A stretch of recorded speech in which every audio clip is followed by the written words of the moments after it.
What's up guys, Vex30 here, coming at you with something special today. We're going to be doing a support tier list for patch 1.4. I've been wanting to do one of these for a while now, and I finally have the capability to do so due to my new mic coming in and progressing in video editing. So, this list will be based on 3 main merits of supports: healing power, damage numbers, and ultimate usability.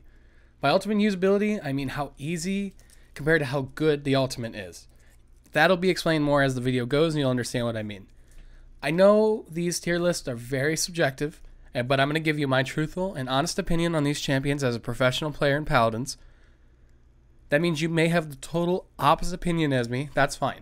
Let me know in the comments. Let me know what you think. This is just what I think of the current support meta, guys.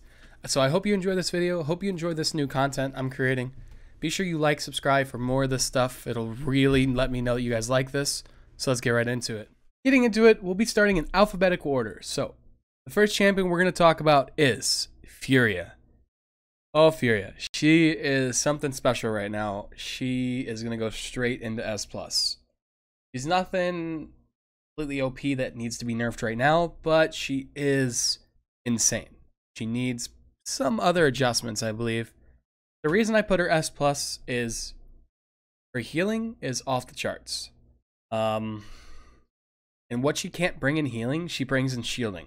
Even though her shielding got halved, it's still enough to supplement her healing, where she keeps up with every other support, and she can outdamage every other support.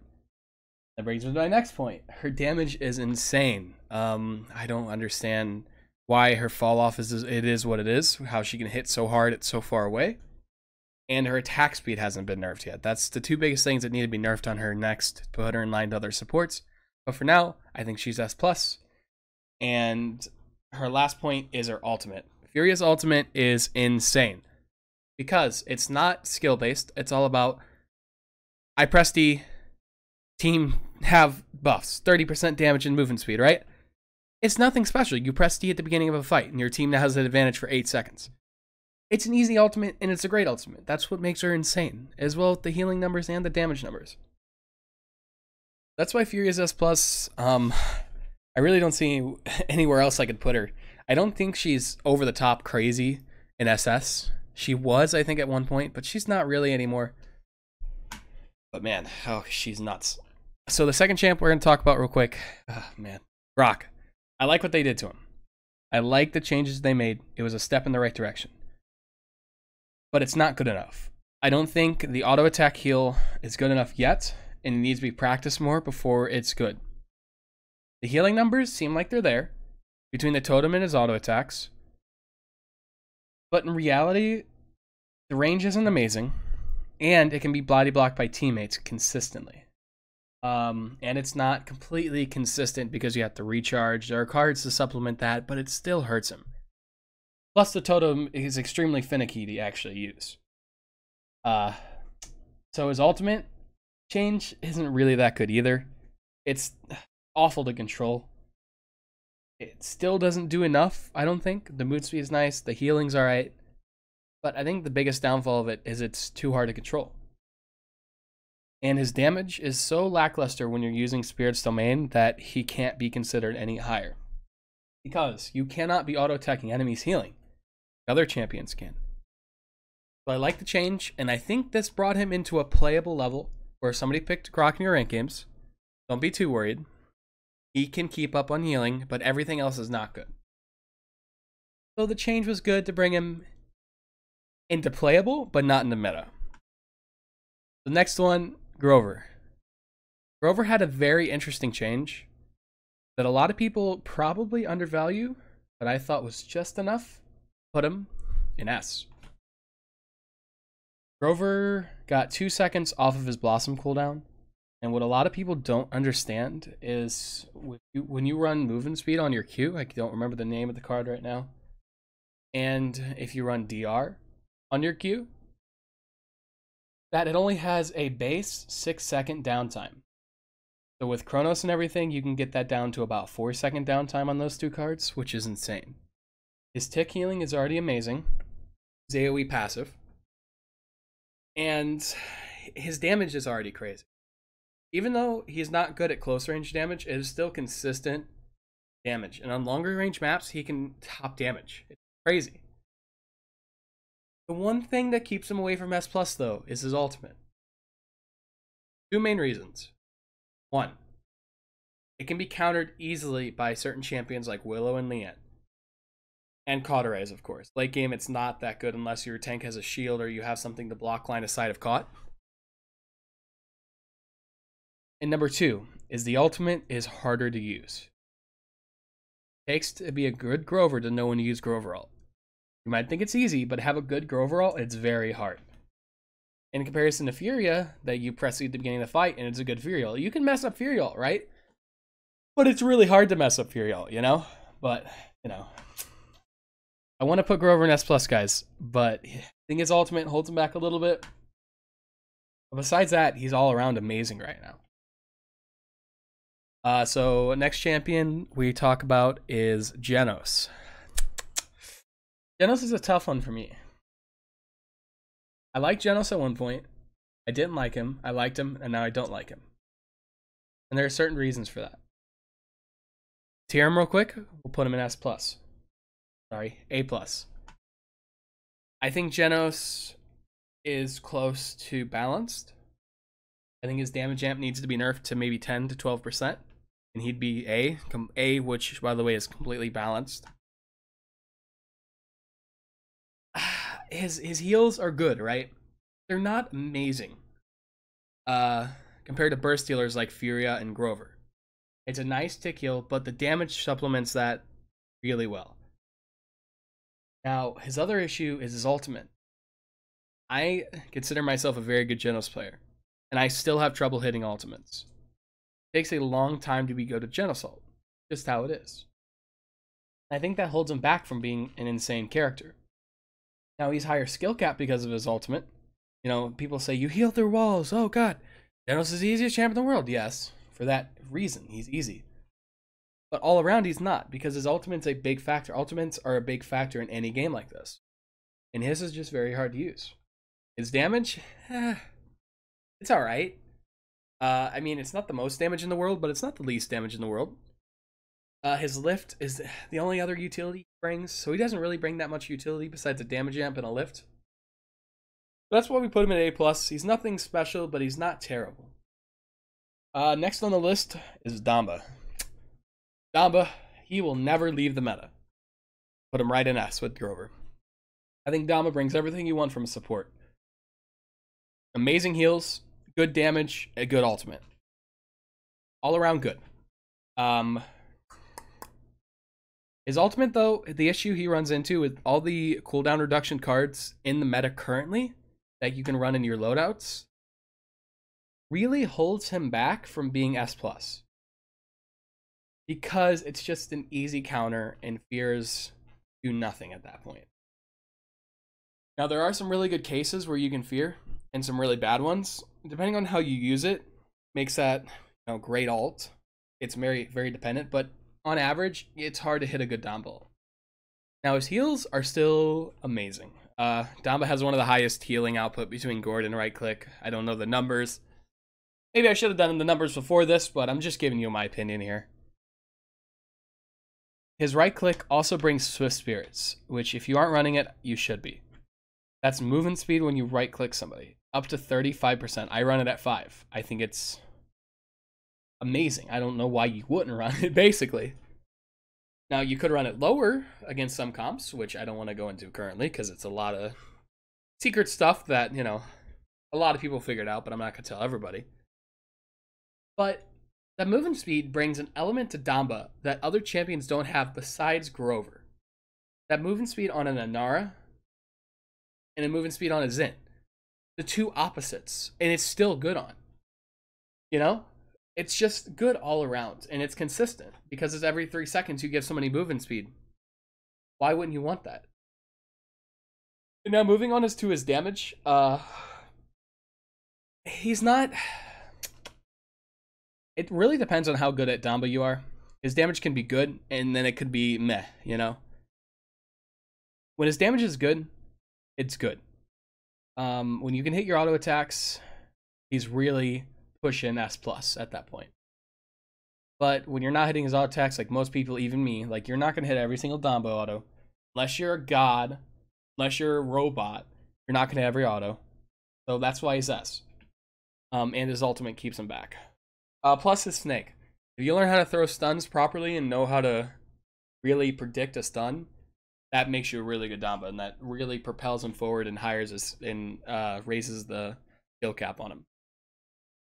So next champion on the list is Pip. Oh, fuck, Pip. Pip is fun. Don't get me wrong, but I don't see him being that good still. Now, let me explain. He runs into the same issue Grok does. The change was good for him all around, but to bring him into meta, it's not enough yet. The auto attack healing is good. The numbers are good on it. Everything else is good about it.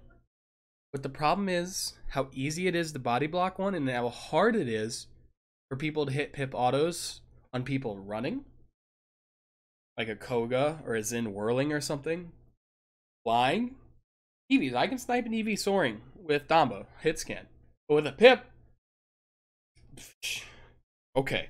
I'm trying, but we'll see. I think it brings interesting builds to Pip. I've made a couple of very interesting builds. If you want to look them up, you can in game. And they work. It's fun. But he's just not there yet. Mega Potion is still good, but I'm looking more towards the new legendary. His ultimate, though, is what keeps him from being any lower, and what maybe propels him to A, though I don't think it does yet, because he's just not there. His ultimate's probably the best support ultimate in the game in terms of utility and killing power. Just brings everything.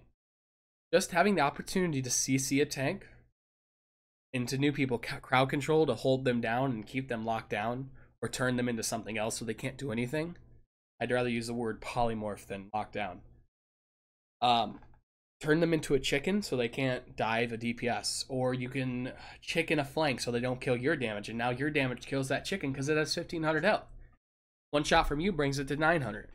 One combo from Cassie plus an auto attack from you kills the chicken instantly. Like, that ultimate is probably one of the best support ultimates in the game. But his healing, it's just not there yet. Now, he's very close to being A. But I think his auto attacks keep him from being so. His auto attack healing keeps him from being so. And his skill cap does too. It's a bit easier. As you can see, the only hard champion up here right now, up higher, is Damba. Because of eerie presence and stuff like that. And to last note on Pip, his damage running combat medic is not very good because your auto attacking allies is just apparently not going to be. So the second to last champion we're going to go over is Saris. They recently made a change to Saris in 1.4. Gave her more range base on her heal. Great. That's awesome. Good change. Solid for her. Opens up more void abides. And you don't have to run Mortal Reach every game, right?